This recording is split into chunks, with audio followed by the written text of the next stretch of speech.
ওম শ্ৰী কামাখ্যাই নমঃ।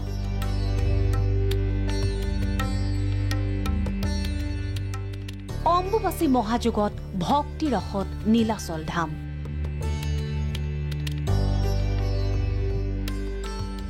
প্ৰতিকূল বতৰকো নেওচি প্ৰতিদিনে পদব্ৰজে কামাখ্যা ধামলৈ অগণন ভক্ত।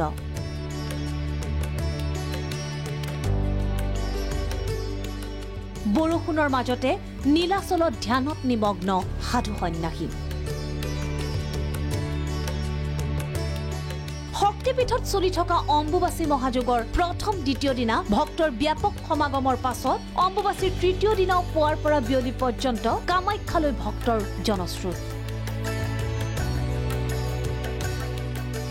সকলোৰে ইচ্ছা মা ভগৱতীৰ আশীষ লোৱা। অম্বুবাচীৰ স্বামী পৰশুৰাম গিৰি মহাৰাজ কাকী মহাৰাজৰ লগতে চাৰিওফালে ভিন্ন বেশভূষাৰ আজব বাবাৰ পৈভৰ।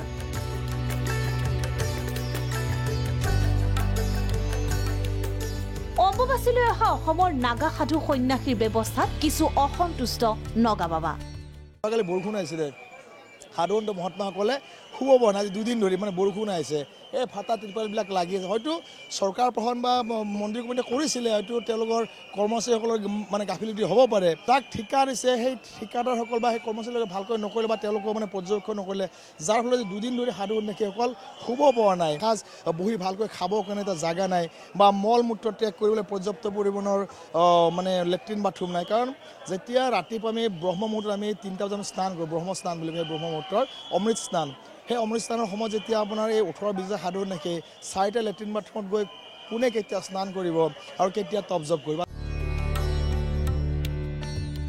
অম্বুবাচীৰ তৃতীয়টো দিনত নীলাচলত গৌৰৱ গগৈ। শক্তিপীঠত মাৰ আশীষ ল'বলৈ কংগ্ৰেছ কৰ্মীৰ সৈতে সাধাৰণ ভক্তৰ দৰে পদব্ৰজে প্ৰদেশ কংগ্ৰেছৰ সভাপতি গৌৰৱ গগৈ। নীলাচলৰ ভগৱতী দৰ্শনৰ বাবে আগবঢ়া বাটচৰাত গৌৰৱে বাটত আন ভক্তগণক বিলালে পানীৰ লগতে খোৱা বস্তু। শক্তিপীঠলৈ অহা ভক্তক নিৰন্তৰে পানী খোৱা বস্তু বিতৰণ প্ৰাগ নিউজ পৰিয়ালৰো। ৰাতিপুৱা 7 বজাৰ পৰাই আমাৰ ইয়াত এইটো অনুষ্ঠান চলি আছে আৰু আমি প্ৰত্যেক বছৰে প্ৰাগ নিউজে এইটো পদক্ষেপ লোৱা হয়। আমি ইয়ালৈ অহা যিমান সকল ভক্ত আছে, ভক্তগণৰ কাৰণে আমি যিখিনি এচেঞ্চিয়েল আৰু ফুড এচেঞ্চিয়েল মানে পানী, বিস্কিট আৰু সেইখিনি আমি প্ৰভাইড কৰি আছোঁ।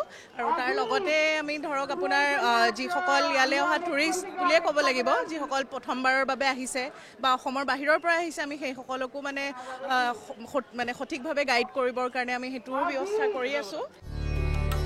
অম্বুবাচীৰ ভিৰৰ মাজত প্ৰিয়জনৰ পৰা বিচ্ছিন্ন বহুজন। মাৰ আশীৰ্বাদ বিচাৰি দীৰ্ঘ সময় পদব্ৰজে গৈ 2-এজন ভক্ত হ'ল অচেতন।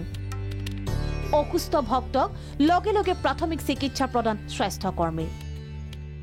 নীলাচললৈ দেৱীৰ আশীৰ্বাদ ল'বলৈ অহা ভক্তৰ ভিৰ নিয়ন্ত্ৰণ কৰি স্কাউট গাইডৰ এই সকল কৰ্মীয়ে জনালে মনৰ অনুভৱ।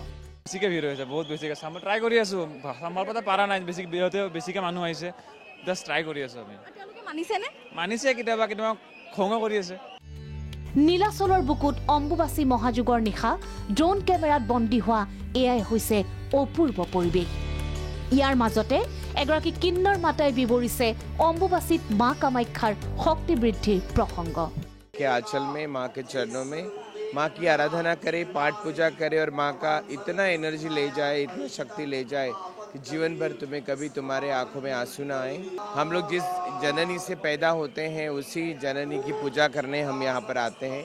जितनी भी अभी तक हमारे देश में त्रुटियाँ हुई हैं, हादसे हुई है, वो सभी का निवारण करेगी और हमारे देश में सभी को खुश रखेगी। ब्यूरो रिपोर्ट, प्राग न्यूज।